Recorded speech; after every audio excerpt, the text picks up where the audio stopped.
So class, today we have two brand new announcements that I have to get through. So we got a brand new board to where now everything should be looking a bit better when I show stuff on the board. For instance, we can show anime clips, we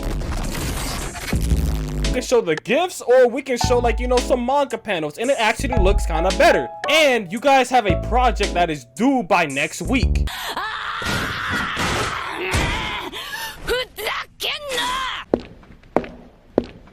What the fuck? Kill la Kill. This is probably one of like the OGs of OGs, okay? If you were around in like the 2016, then this was probably like the anime that everybody was probably talking about. From like the crazy things that you would see in this anime down to like, you know, the fight scenes that were also pretty good for its time. And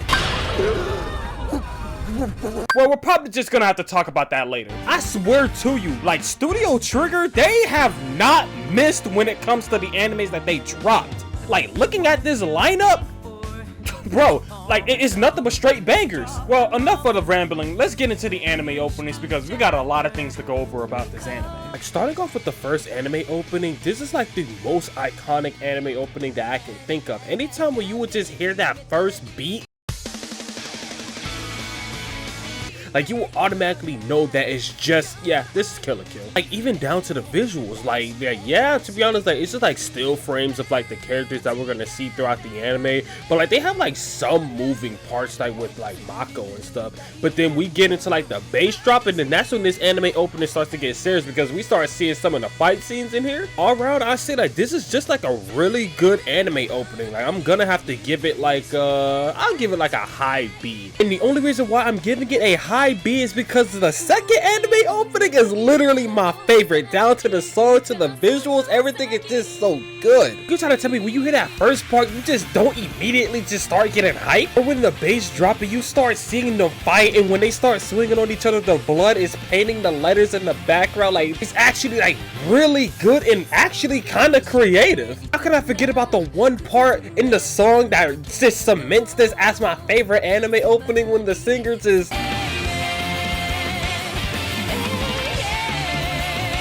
all around, you get the A+.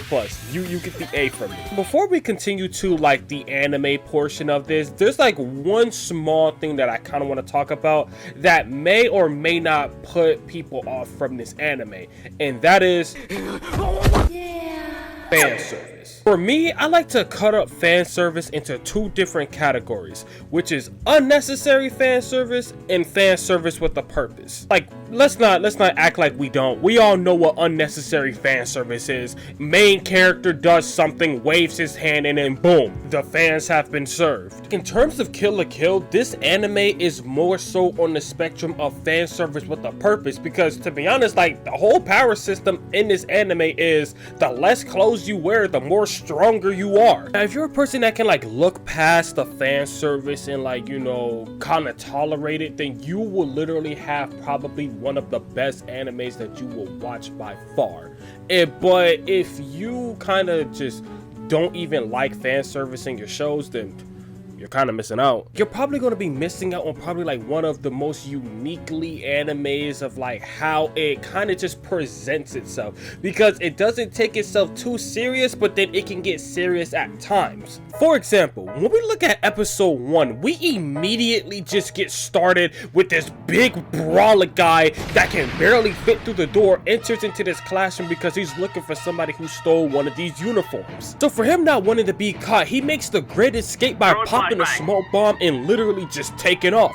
But then this guy literally just jumps out the window and meets him on the bottom floor. And without having any other choice, he puts on the Goku uniform. That's what it's called. It's not like Goku uniform. It's like Goku uniform. I don't really know. Like it's not him. Okay, it's not him. As you will see, like when he puts it on, this man gets like a small transformation. He's like bobbing and weaving and ducking all this man's attacks. The only difference is that he has like a 2-star Goku uniform, and a drastic difference from 2 and 3 is that 3, you practically are Goku, okay? Like, this man literally one-shotted him, throwing him around the building, hitting walls, and then he literally just stripped this man naked. And all of this happened in literally like the first 2 minutes of the first episode. Like, this is what I mean by how this anime can just go from 1 all the way up to 10 in like a nanosecond. And in the same exact episode, this is where we also get into, like, you know, fan service with a purpose.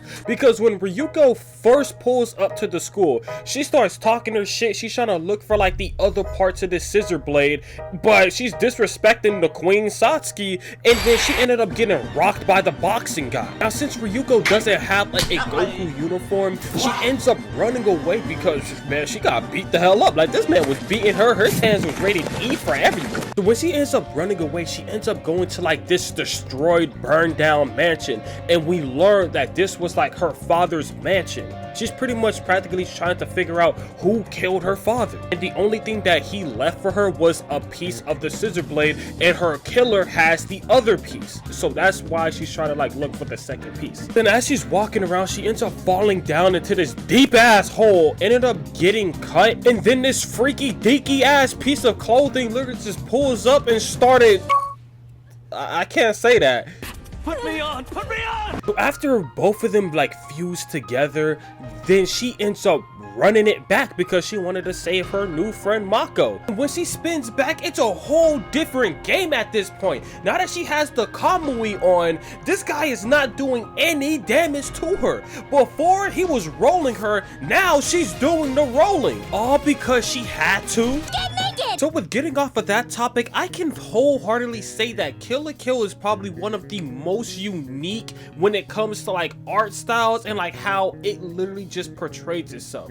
Like, this is top 5 favorite animes of mine of all time. But one thing that I kind of did not know at the time of me like rewatching this for this review is I did not know they had a manga. And that's another thing that I want to talk about. Like, this is gonna be short, but why the hell did they like end the manga when the anime was about to end? Like, I don't get that. Like, this anime has like 25, 24 episodes, and the manga literally ended on like episode 20. Like, I don't know that. Like, that's just kind of like a weird thing to me. So I guess I mean like the anime had like a anime only ending, and to be honest, it was still good. Like, they cooked with the ending. I'm not gonna lie. Like I said previously, like, if you don't like fan service, I would still say at least somewhat try to give this anime a real fair chance, okay?